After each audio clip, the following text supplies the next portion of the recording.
Assalamualaikum warahmatullahi wabarakatuh. A'udzu billahi minasyaitonir rajim. Bismillahirrahmanirrahim. Alhamdulillahi rabbil alamin.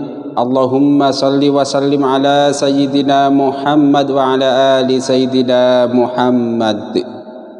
Qala Rasulullah sallallahu alaihi wasallam, naddarallahu imra'an sami'a minna haditsan hafidhahu hatta yuballighahu ghairahu, amma ba'du.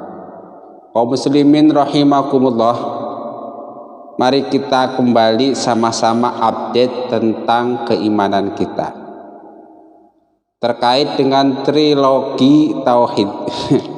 Sejujurnya nih, pada bahasan kali ini saya memposisikan diri ibarat dalam bola itu seperti penonton. Sebagai penonton tentu tahu mana tim yang bermain baik, mana tim yang tidak bermain baik. Tentu sebagai penonton penghobi bola akan tahu pemain mana yang mainnya baik, pemain mana yang mainnya tidak baik. Terlepas dari tim lawan atau tim kawan, terlepas dari yang kita senangi timnya atau yang tidak kita senangi timnya.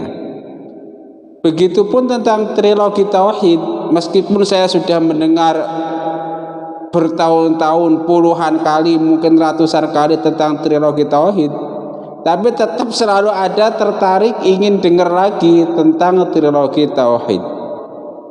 Nah, sebagai pengamat tentu saya mencoba mendengarkan terhadap yang pro terhadap trilogi tauhid dan terhadap yang kontra terhadap trilogi tauhid.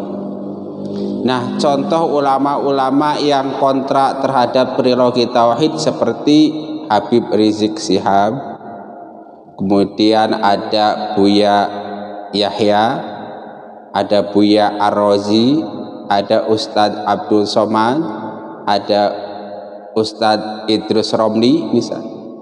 Yang pro terhadap trilogi tauhid yang tersebar di dunia maya tentu sangat banyak.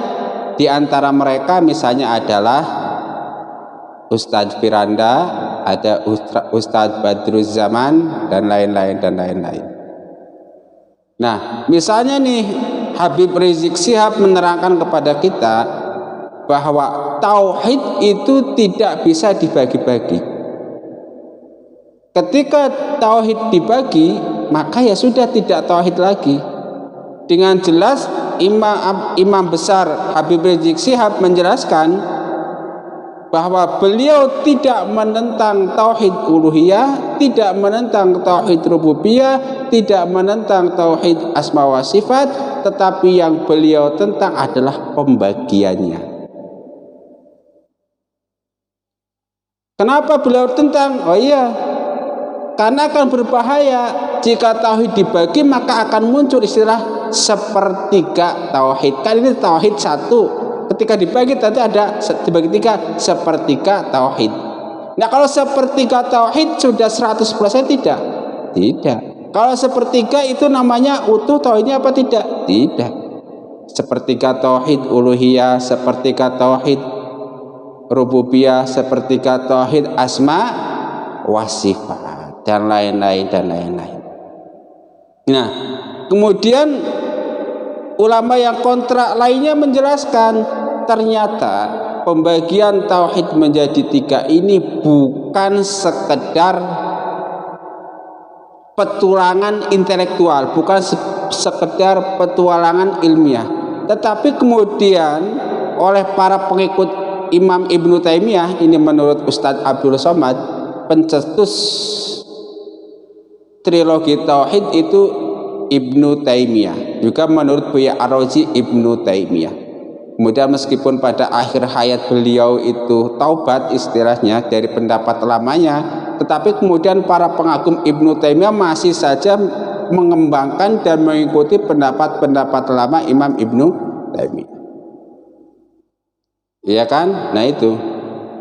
Tetapi kemudian trilogi tauhid ini bukan hanya sekedar petualangan intelektual seorang Ibnu Taimiyah, tapi kemudian oleh para pengikutnya digunakan sebagai alat untuk memasukkan orang kafir ke dalam tauhid, atau sebaliknya mengeluarkan orang yang sudah tauhid menjadi kafir. Contoh misalnya, ada orang kafir mengakui bahwa Allah zat yang menciptakan langit, menciptakan bumi, dan memberi rezeki.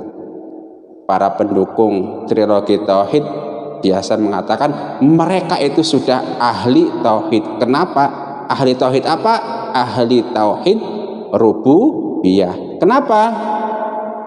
Karena mereka sudah meyakini Allah itu zat yang menciptakan dan yang memberi rezeki. Tetapi apa mereka pernah tahu nih otak orang musyrik bahwa Allah yang mereka maksud itu berbeda dengan Allah yang lainnya? Bisa jadi begitu, karena Allah menurut mereka itu Allah yang punya sekutu. Siapa itu?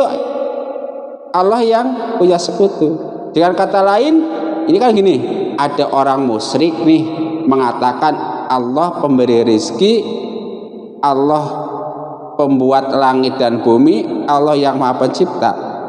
Ini kan dia tetap musyrik. Orang musyrik mengatakan tersebut kemudian dianggap tauhid. Tentu tidak, tauhidnya itu batal. Karena apa?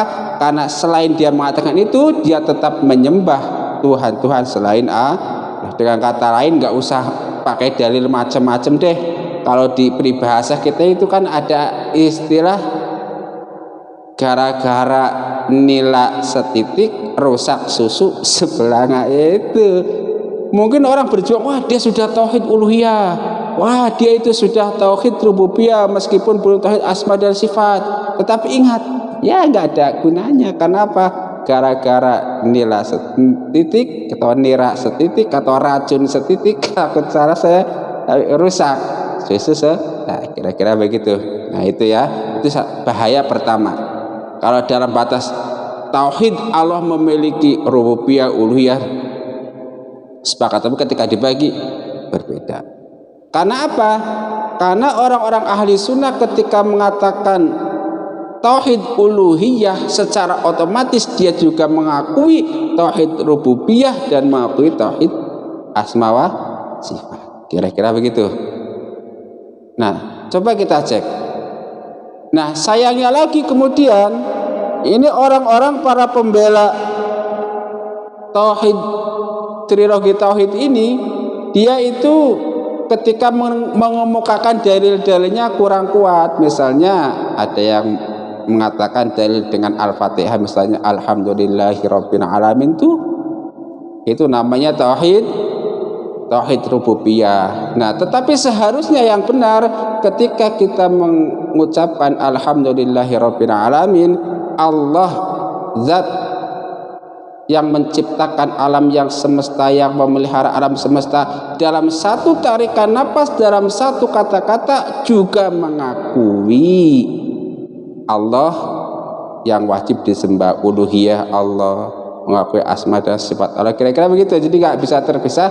Itulah kira-kira apa yang bisa saya tangkap dari penjelasan Habib Rizik Syihab, kemudian Buya Yahya, kemudian Buya Ar-Razi, dan juga Ustadz Abdul Somad LCMA, dan juga Ustadz Idrus Romli. Jadi dengan kata lain, salah sebagai orang-orang awam ini untuk membedakan, jadi salah satu ciri tauhid Ahlus Sunnah wal Jamaah itu ketika menjelaskan memakai konsep sifat 20, misalnya yang wujud, qidam, baqa, dan seterusnya.